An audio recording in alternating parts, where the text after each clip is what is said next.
Every champion has a beginning. For the modern racehorse, that beginning lies in the Arabian desert, where 3 stallions became the fathers of a breed that would conquer the sporting world. The Bayali Turk, the Godolphin Arabian, the Darley Arabian. Brought from the Middle East to Europe between the 17th and 18th centuries, these horses carried a strength, stamina, and courage unseen on European soil. Their blood was fire, their speed unmatched, their endurance legendary. From these 3, the modern thoroughbred was born, and every racehorse alive today, every Derby winner, every classic champion, can trace its lineage back to them. Of the 3, one would dominate above all, the Darley Arabian. More than 95% of racehorses today descend from him. From the sands of Arabia, a dynasty spread across Europe, and centuries later into the green fields of Ireland.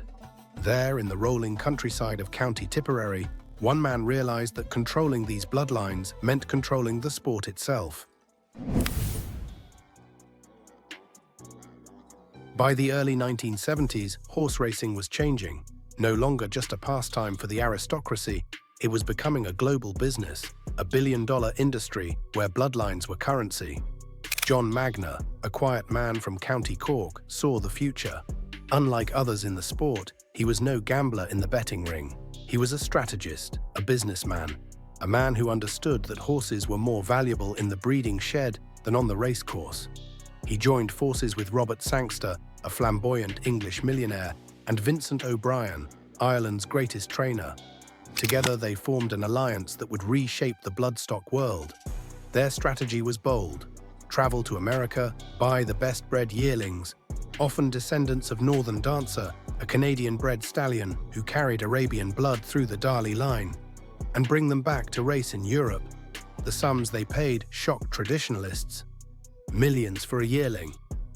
Critics scoffed. But Magnier wasn't buying just horses, he was buying bloodlines.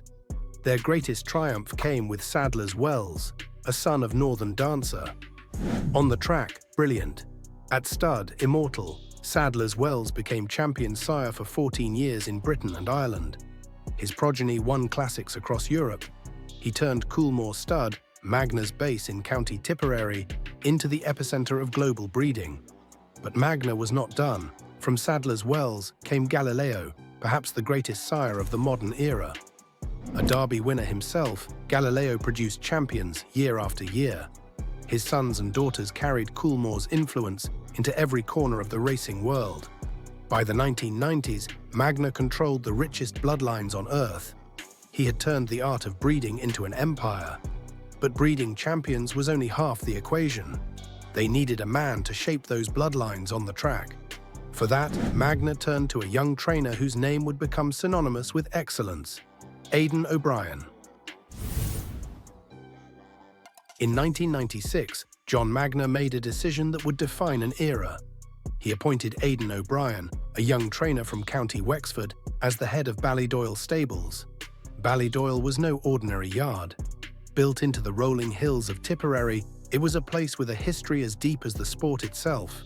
Vincent O'Brien, no relation to Aidan, had made it famous, training multiple Derby winners and Grand National champions. But now it was O'Brien's turn. Known as a quiet place with a thunderous history, Ballydoyle Stables. A name whispered with reverence wherever racing is spoken. But this was no ordinary stable. It is the beating heart of an empire built on risk, vision, and bloodlines that stretch back to Arabia. Aidan O'Brien's genius was in the detail. He trained with the precision of a scientist and the patience of a craftsman. Under his watch, Coolmore's finest bloodlines turned into champions. Giant's Causeway, the Iron Horse, who fought every battle to the line. High Chaparral, the dual Derby winner whose courage carried him across continents. Yates, the Stayer Supreme, who ruled the Ascot Gold Cup for 4 consecutive years. Together, Magnier and O'Brien became an unstoppable force. Magnier bred the champions, O'Brien made them legends. Ballydoyle was no longer just a stable, it was the workshop of greatness. But for all the glory, one horse would drag Coolmore into a storm unlike anything racing had seen before. His name was Rock of Gibraltar, a son of Danehill, himself a descendant of the Darley Arabian. The Rock was brilliant, fearless, relentless.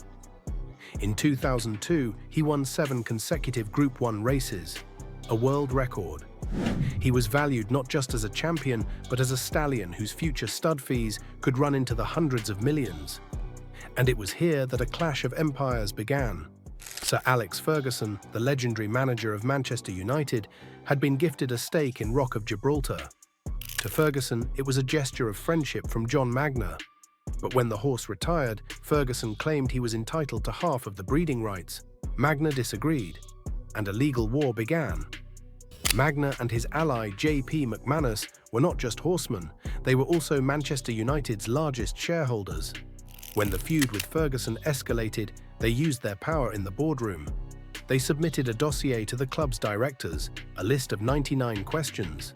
99 pointed accusations, probing transfers, financial deals and management practices at Manchester United. And at the centre of the storm, Sir Alex Ferguson himself. They questioned the role of Ferguson's son, Jason, whose agency represented several United players. They demanded answers about conflicts of interest. Allegations surfaced that Jason had profited from transfer dealings. Even Cristiano Ronaldo's arrival at Old Trafford from Sporting Lisbon in 2003 was drawn into the controversy. Were there hidden commissions? Did Ferguson's family benefit from deals tied to his managerial power?